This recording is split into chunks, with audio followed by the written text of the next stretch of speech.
US tariff on India is all set to come into force starting August 7th, a day after US President called India's dead economy. After imposing 25% tariff, US further targeted India, this time over India-Russia oil deal. US Secretary of State Marco Rubio said that India's continued oil trade with Russia is helping to sustain Moscow's war efforts in Ukraine. He also said that India's stance is a point of irritation in its relationship with Washington and thought it was not the only one. Meanwhile, government sources tell India today that centre is not too worried by Trump's move and that the Indian economy remains a bright spot in the global economy. Commerce Minister Piyush Goyal in Parliament said government is studying impact of Trump tariffs and that India will prioritise farmers, MSMEs and exporters, adding that India will soon be the third largest economy in the world. Opposition continues to attack BJP after LOP Rahul Gandhi echoed Trump's charge of India's economy turning dead. Opposition alleges that Modi Sarkar's foreign policy failure led to tariffs and questioned the PM's silence on the same.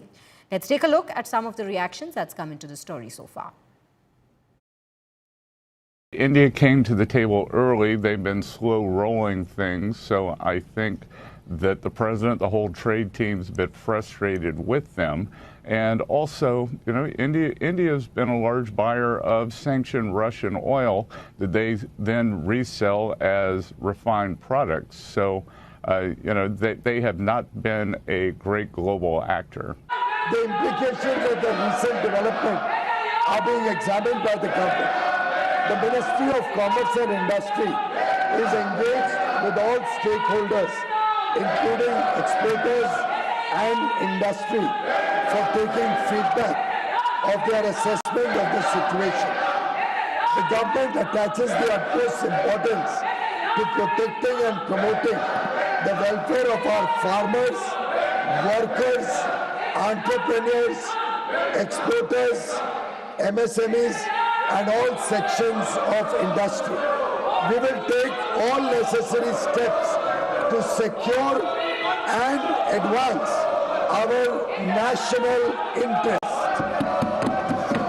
The government has destroyed our economic policy, has destroyed our defense policy, has destroyed our foreign policy.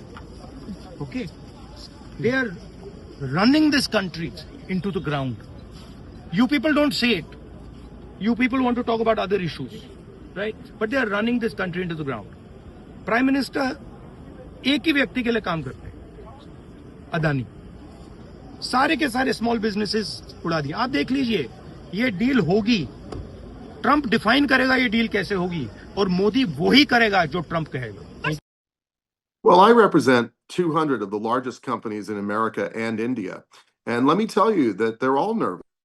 I mean, Indian companies in America are feeling very exposed and vulnerable right now. American companies in India are uncertain. You know, business doesn't like uncertainty. It likes predictability. And if the U.S. and India can't agree a deal that, you know, frames the economic relationship and sends a positive psychological message to investors, it's going to be very hard to see growth. And both the president and the prime minister advocated for hitting a $500 billion target in annual trade. We can't do it if we don't get this deal done, because the deal is the foundation of what is going to be further deals. So I think, speaking for the business community, everybody just wants to see this drama come to an agreed deal. Well, there is no denying the fact that US is a very prominent market, one of the biggest trading partner of India across all the products and services, and the importance of US market cannot just be, you know, underestimated, given the fact that it accounts for almost 33% of India's apparel trade, and the only countries I think which are ahead of India in market share in apparel import of US are China, Bangladesh and Vietnam. So it will, I mean, any you know, kind of upheaval in India-US trade scenario can adversely impact India's apparel trade.